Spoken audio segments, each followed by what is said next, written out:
નોટબંધી અંગે દેશભરમાં મિશ્ર પ્રત્યાઘાત છે, પરંતુ સવાલ એ છે કે મોદીએ આવો કડક નિર્ણય કેમ લીધો? હકીકતે મોદીના ગણિતની પછવાડે અર્થક્રાંતિનું મોડલ છે, જેને સરળ રીતે સમજીએ. સમજી લો કે આપણી અર્થવ્યવસ્થા બહુમાળી ઇમારત છે. છત પર પાણીની ટાંકી એટલે કે સરકારી ખજાનો છે. આ ટાંકીથી પ્રાથમિકતા પ્રમાણે આખી ઇમારતને પાણી પહોંચાડાય છે. પણ આ શું? અહીં તો ટાંકીમાં જ પૂરતું પાણી નથી. આવું કેમ? નીચેના હોજમાં તો પાણી છે. પાણીને વહન કરતા પંપ પણ કાર્યરત છે. છતાં ઉપરની ટાંકીમાં પૂરતું પાણી કેમ નથી આવતું? અરે, પાણી વહન કરતી નળીઓમાંથી જ મોટી માત્રામાં પાણી બહાર ઠલવાઈ રહ્યું છે. કારણ કે આ બધી નળીઓ જૂની થઈ ગઈ છે, સડી ગઈ છે અને ફાટી ગઈ છે. આ નળીઓ જ આપણા દેશની કર વ્યવસ્થા છે, જે આપણી રાજ્ય અને કેન્દ્ર સરકારને આવક પૂરી પાડે છે.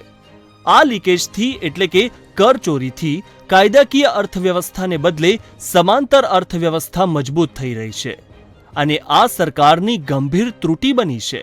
આ લીકેજનો કોઈ હિસાબ પણ નથી, એટલે તેને બ્લેક મની કહેવાય છે. બીજી તરફ ટાંકીનું પાણી બધા જ માળે પૂરતા પ્રમાણમાં પહોંચતું નથી. વિતરણ કરનારી નળીઓમાંથી પણ લીક થઈ રહ્યું છે. આ છે ભ્રષ્ટાચાર. આ ભ્રષ્ટાચારને કારણે સમાંતર અર્થવ્યવસ્થા વધતી જાય છે. હવે બહારથી પાણીના ટેન્કર મંગાવી નીચેના હોજમાં ઠલવાઈ રહ્યા છે, એટલા માટે કે ઉપરની ટાંકીમાં પર્યાપ્ત પાણી પહોંચાડી શકાય.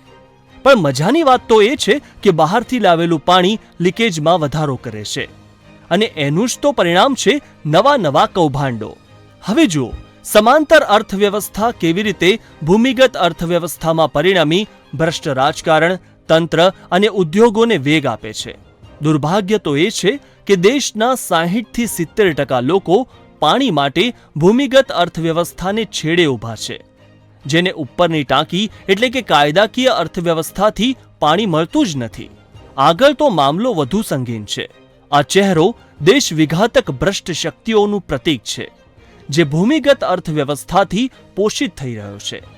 એ એટલો પુષ્ટ થઈ ગયો છે કે દેશના સાર્વભૌમત્વને ખુલ્લો પડકાર ફેંકી રહ્યો છે. બીજી તરફ આ ભૂમિગત અર્થવ્યવસ્થા જ દેશની ચૂંટણી પ્રક્રિયાને ચલાવી રહી છે. એને કારણે જ દેશનું રાજકારણ લાયક કે ઈમાનદાર હાથમાંથી ભ્રષ્ટ અને અપરાધી હાથોમાં જતું રહ્યું છે. આ છે આપણા દેશનો કાળા નાણાંનો કાળો વર્તમાન. શું આ સ્થિતિ બદલી શકાય? હા, એ માટે બંને બાજુ લીકેજ બંધ કરવું પડે. Special report, divyabhaskar.com.